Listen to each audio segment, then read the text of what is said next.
21장 5절부터 9절까지의 말씀 한 절씩 교독하시고 마지막 절 합독하도록 하겠습니다. 아브라함이 그의 아들 이삭이 그에게 태어날 때에 백세라. 사라가 이르되 하나님이 나를 웃게 하시니 듣는 자가 다 나와 함께 웃으리로다. 또 이르되 사라가 자식들을 젖먹이겠다고 누가 아브라함에게 말하였으리오마는 아브라함의 노경에 내가 아들을 낳았노라 하니라. 아이가 자라매 젖을 때고 이삭이 젖을 때는 날에 아브라함이 큰 잔치를 베풀었더라. 함께 보겠습니다. 사라가 본즉 아브라함의 아들 애굽 여인 하갈의 아들이 이삭을 놀리는지라. 아멘. 창세기 18장 10절의 말씀을 보면 하나님께서는 아브라함과 사라에게 아들을 허락하실 것에 대해서 말씀을 하십니다. 그가 이르시되 내년 이맘때 내가 반드시 내게로 돌아오리니 내 아내 사라에게 아들이 있으리라 하시니 사라가 그 뒤 장막문에서 들었더라. 이렇게 기록합니다. 하지만 하나님의 이런 말씀이 찾아왔음에도 불구하고 사라는 자신이 아이를 낳을 수 없는 몸이라는 사실을 알고 있었기 때문에 온전히 믿지 못했습니다. 그것을 아신 하나님께서는 한 번 더 분명하게 이렇게 약속하십니다. 이어지는 14절 말씀. 여호와께서 능하지 못한 일이 있겠느냐. 기한이 이를 때에 내가 내게로 돌아오리니 사라에게 아들이 있으리라 라고 명확하게 말씀하십니다. 그리고 하나님께서 말씀하신 그 때가 되었고 사라는 주신 말씀처럼 아들을 낳습니다. 이삭의 탄생에 대해서 창세기 21장 1절과 2절이 이렇게 기록합니다. 여호와께서 말씀하신 대로 사라를 돌보셨고 여호와께서 말씀하신 대로 사라에게 행하셨으므로 사라가 임신하고 하나님이 말씀하신 시기가 되어 노년의 아브라함에게 아들을 낳으니 라고 표현합니다. 특별히 이삭이 탄생하는 이 기록에서 강조되고 있는 표현은 말씀하신 대로라는 표현입니다. 하나님께서 아브라함에게 그리고 사라에게 말씀하신 대로 때가 이르렀고 말씀하신 대로 아들을 낳게 해주셨다라고 이야기하고 있는 거죠. 그런 측면에서 볼 때 말씀하신 대로 다음에 이어져 나오는 돌보셨고라는 표현도 참 의미 있다 생각합니다. 이 돌보셨고라는 단어의 원어적인 의미가 방문하다라는 의미이기 때문입니다. 14절 말씀에 내가 내게로 기한이 이를 때에 내가 내게로 돌아오리니 이런 표현이 있었던 걸 기억하실 겁니다. 하나님께서 말씀하신 그대로 돌아보셨습니다. 말씀하신 그대로 사라를 찾아오셔서 돌보시고 아들을 낳을 수 있도록 은혜를 베푸셨다. 말씀하신 그대로 하나님께서 역사하셨다라고 말씀하신 것입니다. 그러니까 하나님의 말씀하신 대로 그대로 이루어진 것을 보면서 결국 사라는 하나님 온전히 믿지 못하는 믿음에서 온전한 믿음으로 넘어가게 되고 그리고 그 가운데에서 참 기쁨을 누리게 됩니다. 히브리서 11장 12절에는 아브라함이 죽은 자와 같은 한 사람이라는 표현을 한 바가 있습니다. 그러니까 그냥 아무 희망도 없고 아무 소망도 없었던 아브라함에게 하나님이 말씀으로 찾아가셔서 말씀대로 역사하시자 생명을 누리게 되고 기쁨을 누리게 되더라라는 거죠. 말씀이신 하나님이 우리를 찾아올 때 죽은 자와 같은 우리가 생명과 기쁨을 누리게 된다라는 것입니다. 이 모양을 통해서 현재 우리들이 예수 그리스도이신 말씀이신 그리스도께서 우리를 찾아왔을 때 죽은 자와 같은 우리도 생명을 누리고 기쁨을 누리게 된다라는 것을 동일하게 말씀하고 있다라는 것을 깨닫게 됩니다. 하나님께서 찾아오시고 하나님의 말씀대로 아들을 낳게 되자 참 기쁨이 넘치는 사라의 모습을 21장 6절 말씀이 이렇게 기록합니다. 사라가 이르되 하나님이 나를 웃게 하시니 듣는 자가 다 나와 함께 웃으리로다. 별로 웃을 일이 없었던 사라에게 인생의 역전이 찾아옵니다. 죽은 자와 같은 인생에 하나님은 웃음을 주셨고 웃음이라는 이름의 뜻을 가진 이삭을 볼 때마다 말씀하시는 하나님, 말씀을 이루시는 하나님, 찾아오시는 하나님, 돌보시는 하나님을 기억하고 감사하는 시간을 가졌으리라 생각합니다. 그런데 이런 기쁜 모습을 보면서도 또 하나님이 찾아오시고 하나님의 말씀대로 이루시는 이 역사의 현장 속에 있음에도 불구하고 기쁨을 누리지 못하는 사람도 있었다라는 것을 성경은 동시에 보여주고 있습니다. 이삭이 태어나고 아브라함과 사라는 온전한 기쁨을 누렸지만 그 기쁨을 바라보며 탐탁지 못하게 생각한 사람이 있었다는 거죠. 8절과 9절 말씀 이렇게 기록합니다. 아이가 자라매 젖을 떼고 이삭이 젖을 떼는 날에 아브라함이 큰 잔치를 베풀었더라. 사라가 본즉 아브라함의 아들 애굽 여인 하갈의 아들이 이삭을 놀리는지라. 이삭이 태어났는지 명확하게 뭐 얼마나 됐는지는 모릅니다만은 당시 문화가 젖대는 시기가 이제 4세에서 5세 정도였다고 합니다. 그러니까 이삭이 4살이나 5살쯤 됐을 때 젖대는 축제를 벌이게 됐고, 그 잔치 중에 어떤 이유인지 알 수 없지만 하갈을 통해 나왔던 이스마엘이 이삭을 놀리는 일이 벌어지게 됩니다. 그 모양을 보면서 사라가 격분합니다. 이어지는 10절과 11절 말씀, 그가 아브라함에게 이르되 이 여종과 그 아들을 내쫓으라. 이 여종의 아들은 내 아들 이삭과 함께 기업을 얻지 못하리라 하므로 아브라함이 그의 아들로 말미암아 그 일이 매우 근심이 되었더니, 이렇게 기록합니다.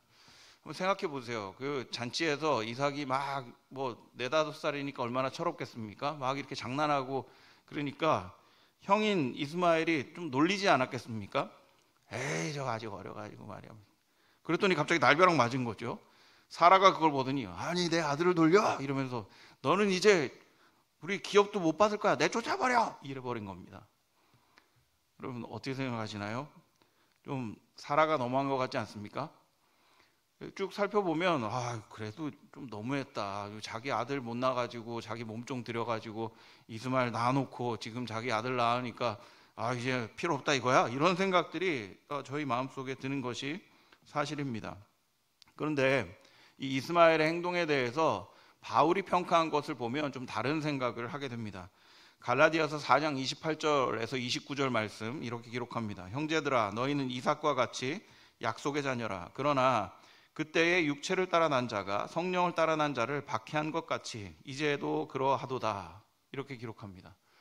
여러분 그 이삭과 이스마엘이 갈등을 일으키는 장면이 성경에 기록되어 있지 않습니다. 그럼에도 불구하고 왜 바울은 이스마엘이 이삭을 박해했다고 할까요? 이 장면을 그렇게 해석한 겁니다. 갈등이라고 있었던 부분은 이 장면밖에 없어요. 그러니까 조롱한 부분, 놀림 부분에 대해서 그냥 박해했다라고 과하게 표현합니다. 왜 이렇게까지 표현했을까요? 사실 놀리다라는 동사가 웃다, 그냥 뭐 이렇게 그냥 뭐 비웃다 이런 의미도 있습니다만 매우 심각하게 조롱하다, 멸시하다라는 의미도 있습니다. 그러니까 실은 사라가 이스마엘이 이삭에게 하는 이야기를 들으면서 심각하게 생각했던 이유는 이삭을 멸시한 겁니다. 이삭을 조롱한 겁니다. 그게 왜 심각하냐 하면 하나님의 말씀대로 하나님이 돌보시고 하나님의 말씀이 임하여 태어난 그 아들 이삭이었기 때문인 거죠. 하나님의 말씀의 완성, 하나님의 말씀, 하나님의 약속이 이루어진 그 현장이 바로 이삭인데 그 이삭을 보면서 멸시하고 조롱하는 거죠. 하나님의 말씀을 멸시하고 조롱하는 거죠. 하나님의 사람들을 계속해서 번성시키고 또 하나님의 민족을 만들어야 됐던 아브라함의 가정이었기 때문에 사라가 볼 때 이 이스마엘의 행동은 매우 심각한 일이었다 생각이 들었던 것 같습니다. 그래서 이스마엘은 기업을 함께 물을 수 없다. 그러니까 이 집에서 쫓아내야 된다라고 강하게 이야기했던 것이죠. 아브라함은 그럼에도 불구하고 고민에 빠지게 됩니다. 뭐 심각하게 조롱하고 멸시한 거 맞기는 한데 그래도 아들이지 않습니까? 11절에 보면 그렇게 표현하잖아요. 아들의 일로 인하여서 그의 아들로 말미암아 그 일이 매우 근심이 되었더니 이렇게 표현합니다. 아무리 그래도 내 아들인데 이거 어떻게 내쫓지? 이런 생각을 하게 되는 거죠.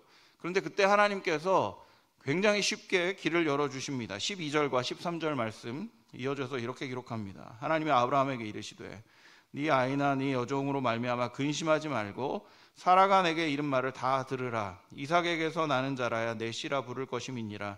그러나 여종의 아들도 네 씨니 내가 그로 한 민족을 이루게 하리라 하신지라. 이렇게 약속을 주십니다. 그러니까 걱정하지 말고 내 보내라 라고 이야기하는 겁니다. 내가 그래도 이스마엘 너 아들인 거 아니까 그를 통해서도 한 민족을 이루게 해주겠다, 번성하게 해주겠다 이렇게 약속을 주십니다. 그러니까 근심하지 말고 내보내라 라고 이야기를 합니다. 뭐 어떤 면에서는 아브라함 입장에서는 그래도 그래 다행이다. 뭐 그래도 한 민족을 이루시는 번성을 주신다니 정말 다행이다. 이런 마음으로 내쫓을 수 있겠습니다만은 내쫓김을 당하는 사람 입장에서는 그래도 쉬운 일이 아니죠. 게다가 이후에 나타난 장면을 보면 하갈과 이스마엘은 생명의 위협을 받는 어려움에 빠지게 됩니다.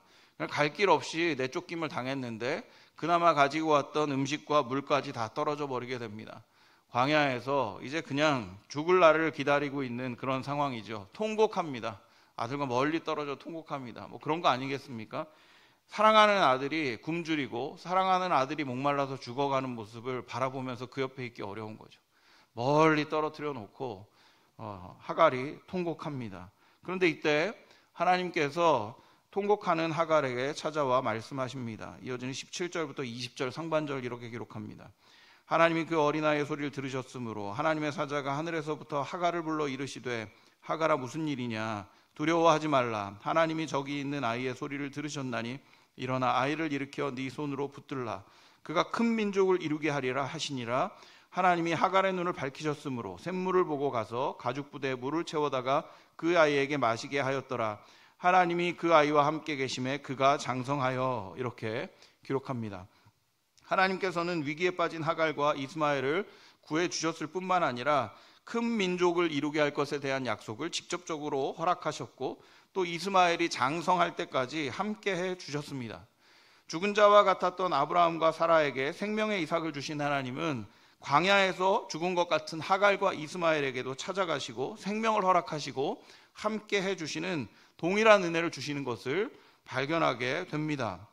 하나님과 아브라함과 사라만 사랑하셔서 그를 돌보신 것이 아니라 하갈과 이스마엘도 사랑하셔서 찾아가 돌봐주시는 하나님의 놀라운 사랑이 이 안에 보여지고 있는 것이죠. 그렇다면 하갈과 이스마엘은 하나님 찾아와 주시고 말씀해 주시고 약속을 주시는 그리고 동행해 주시는 이 하나님을 향해서 어떤 반응을 보여야 될까요? 아브라함과 사라처럼 그 말씀 안에 거하며 말씀이 이루어지는 것을 보며 기뻐해야 되는 것 아닙니까? 그 안에 거하는 것을 선택하고 하나님과 동행할 것을 결단하고 계속해서 그 안에서의 은혜와 기쁨을 누리는 것을 결단해야 했었습니다. 하지만 이들의 모습은 조금 다릅니다. 20절 하반절부터 21절의 말씀 이어져서 이렇게 기록합니다. 광야에서 거주하며 활 쏘는 자가 되었더니 그가 바란 광야에 거주할 때에 그의 어머니가 그를 위하여 애굽 땅에서 아내를 얻어 주었더라. 이렇게 얘기합니다. 이게 뭐가 문제냐라고 말씀하실 수 있겠습니다만은 하갈이 애굽 땅에서 아내를 얻어 주었다라는 표현이 주의 말씀 안에 거하는 것을 포기한 모양으로 보여집니다. 여러분 하갈은 애굽 태생입니다. 애굽에서 온 종이다라고 성경도 명확하게 기록하고 있습니다. 하나님께서 함께 해주시고 장성하고 그리고 나름 자리를 잡았습니다. 그리고 그에게 아내를 얻어 주어야 되겠다라고 하갈이 생각하게 된 거죠. 아브라함과 사라는 이삭을 위해서 어떤 아내를 구합니까? 하나님이 기뻐하실 만한 아내를 구합니다. 그런데 이 하갈은 어떤 아내를 구해주냐 하면 내가 편한 아내를 구해줍니다. 내가 자라왔던 문화에서 자란 여인을 찾아다 줍니다. 애굽이라는 풍성함을 누렸던 그 여자를 찾아다가 아내로 삼게 해줍니다. 하나님께서 생명을 주시고 하나님께서 약속을 주셨지만 하나님 안에 거하기보다 내 안에 거하게 하길 원했던 거죠. 하갈 안에 거하는 아들을 원했던 겁니다. 내가 편한 며느리, 내가 원하는 며느리, 내가 원하는 그 풍성한 며느리를 그의 아들에게 데려다 주었던 것이죠. 주님 안에 거하는 기쁨을 누리기보다는 그냥 내가 편안하고 내가 기뻐하는 그 기쁨으로 방향을 돌려버렸던 겁니다. 동일하게 죽은 자와 같았던 모습 속에 주님께서 찾아와 주시고 그들에게 생명을 허락하셨지만 이 두 부류의 반응은 너무나 달랐습니다. 그래서 하갈과 이스마엘을 보며 참 안타까운 마음이 들었습니다. 왜 이런 결정을 했을까? 이런 생각들을 하게 되었습니다. 그리고 다시 한번 9절 말씀을 주목하게 되었습니다. 9절 다시 한번 봉독해 드리겠습니다. 사라가 본즉 아브라함의 아들 애굽 여인 하갈의 아들이 이삭을 놀리는지라. 여러분 왜 하나님께서 찾아오시고 말씀하시고 언약을 주시고 장성하기까지 동행하셨음에도 불구하고 그 안에 거하지 못했을까요? 말씀이신 하나님을 대하는 태도가 기본적으로 이랬기 때문입니다. 말씀이 이루어지는 현장 속에서 하나님을 찬양하지 않습니다. 말씀의 언약이 약속이 이루어지는 그 현장 속에 함께 기뻐하지 않습니다. 오히려 그 말씀이 이루어진 것을 보면서 조롱하고 멸시합니다. 하나님의 말씀 자체를 무시합니다. 하나님의 말씀을 조롱합니다. 그것이 그들이 가지고 있었던 기본적인 말씀에 대한 태도였던 거죠. 하나님께서 그들을 살려주시고 생명을 주시고 민족을 이루게 해주신 것 감사할지 모르지만, 그리고 그 자체에 대해서 기뻐할지 모르지만 하나님 자체에 대한 신뢰가 없었던 겁니다. 하나님께서 말씀하시는 것 그 자체에 무게를 두기보다 나타나는 결과에 대한 무게를 두다 보니 하나님 안에 거하는 것을 선택하지 못하고 오히려 하나님 말씀을 조롱하고 멸시하는 그 자리에 머물러 버렸다라는 것을 오늘 말씀이 보여주고 있다 생각이 됩니다. 사랑하는 여러분, 오늘 말씀 앞에서 우리를 찾아와 주시는 그 하나님을 돌아보며 감사하는 시간이 되었으면 좋겠습니다. 어떤 모양이든 하나님은 우리를 포기하지 않으십니다. 아브라함과 사라를 찾아오셨던 그 하나님은 하갈과 이스마엘도 찾아와 주십니다. 내 옆에 있는 정말 신앙이 신실한 제 아내를 찾아와 주신 그 하나님은 저같이 못난 목사에게도 찾아와 주시는 하나님이십니다. 그 하나님을 바라보면서 감사하는 시간, 나를 찾아와 주신 그 하나님께 감사와 기쁨을 돌려드리는 시간이 되었으면 좋겠습니다. 또한 그 하나님, 죽은 자와 같은 나를 살려주신 그 하나님 앞에서 주님, 저도 그 안에 거하는 기쁨을 누리겠습니다, 결단하며 나아가는 시간이 되길 원합니다. 하나님이 동일한 것을 주시지만 하나님 안에 거하는 것을 선택하는 존재들은 나뉘어진다는 것을 기억하시기 바랍니다. 은혜 안에 거하여야 합니다. 주의 말씀을 기뻐하는 그 자리에 우리가 나아가야 합니다. 오늘 말씀 앞에서 주님의 말씀 안에 거하기를, 우리를 찾아와 주시는 그 주님께 거하기를, 그리고 그 주님과 동행하며 주님과 함께 기뻐하는 삶을 살아가기로 결단하는 우리 모두가 되기를 주님의 이름으로 축원드립니다. 그리고 그 기쁨을 통하여서 복음을 세상 가운데 유통하는 축복의 통로로 쓰임받는 우리 모두가 되기를 또한 주님의 이름으로 축원드립니다. 잠시 기도하겠습니다. 사랑의 하나님 아버지, 우리의 상태와 상관없이 우리의 부르짖음을 들으시고 우리들에게 은혜를 베풀길 기뻐하시는 그 하나님 아버지를 묵상할 수 있도록 은혜 베풀어 주시니 감사를 드립니다. 우리와 동행해 주시고 우리의 삶의 필요를 채우시는 하나님을 돌아볼 수 있게 해주시니 참 감사를 드립니다. 우리의 삶에 베풀어 주신 은혜를 헤아리는 지혜를 회복시켜 주시고 주님을 바르게 바라볼 수 있는 시선을 허락해 주셔서 주님 안에서 참 기쁨을 누리고 날마다 생명을 누리는 인생이 될 수 있도록 우리 인생을 붙들어 주시옵소서. 주님의 말씀을 바라보며 놀리는 자세, 조롱하고 멸시하는 그런 모습에서 벗어나 그 말씀 안에 거하는 참 기쁨 누리는 우리 모두가 될 수 있도록, 그런 하나님의 백성이 될 수 있도록 우리들을 인도하여 주시옵소서. 날마다 동행해 주시고 함께 해 주시는 예수 그리스도의 이름으로 기도드립니다. 아멘.